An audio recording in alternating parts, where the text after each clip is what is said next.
ഡൽഹിയിൽ നടക്കുന്ന വിദ്യാർത്ഥി സമരവും അതിനെ പിന്തുണയ്ക്കുകയും ചെയ്യുന്നവർക്ക് ആദ്യമായി അഭിനന്ദനങ്ങൾ. ഇത് വിദ്യാർത്ഥികളുടെ അവകാശങ്ങൾക്ക് മേലെയുള്ള ആധിപത്യം സ്ഥാപിക്കലും അടിച്ചമർത്തലുമാണ്. ഇതിൽ ഒരു രാഷ്ട്രീയമോ മതമോ കലർത്തേണ്ട ഒരു ആവശ്യവുമില്ല. 17ഓളം വിദ്യാർത്ഥികൾ ആത്മഹത്യ ചെയ്യുകയും 100-ൽ പരം വിദ്യാർത്ഥികൾക്ക് മാനസികമായ രോഗം ബാധിക്കുകയും ചെയ്തു എന്ന വളരെ വേദനാജനകമായ വാർത്ത നാം ഓരോരുത്തരും അറിഞ്ഞതാണ്. നമ്മുടെ രാജ്യം മുന്നോട്ട് പോകുന്നതിന് പകരം വിദ്യാർത്ഥികളെ പിറകിലോട്ട് കൊണ്ടുപോകുവാനാണ് ശ്രമിച്ചുകൊണ്ടിരിക്കുന്നത്.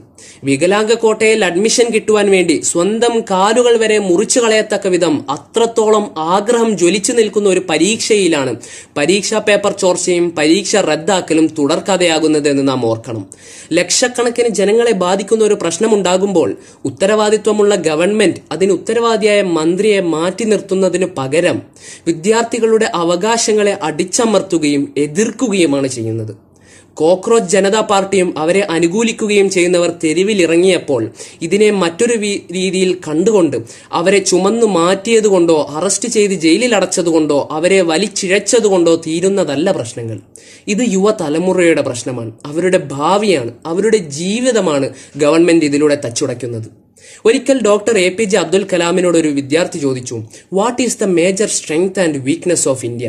അപ്പോൾ അദ്ദേഹം പറഞ്ഞു, the major strength of India is the youth, the 600 million youth. The ignited minds of the youth is the most powerful resource on the earth, above the earth, under the earth.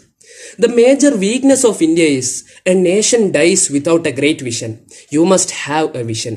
വിദ്യാർത്ഥികളുടെ ആഗ്രഹങ്ങളും അവരുടെ അവകാശങ്ങളും school മുതൽ ഒരു വിദ്യാഭ്യാസ മന്ത്രിയും പ്രധാനമന്ത്രി വരെ കേൾക്കുകയും അവരുടെ ചോദ്യങ്ങൾക്ക് മറുപടി പറയുകയും ചെയ്യുന്നതിന് പകരം ഞാൻ പറയുന്നതാണ് ശരി, എൻ്റെ നിയമമാണ് ശരി എന്ന ധിക്കാര മനോഭാവം വെടിഞ്ഞില്ലെങ്കിൽ ഇനിയും CJP ഇന്ത്യയിൽ തന്നെ തുടരുമെന്ന് ഓർത്താൽ നല്ലതാകുമെന്ന് മാത്രം പറഞ്ഞുകൊണ്ട് എൻ്റെ വാക്കുകൾ ഞാൻ ചുരുക്കുന്നു.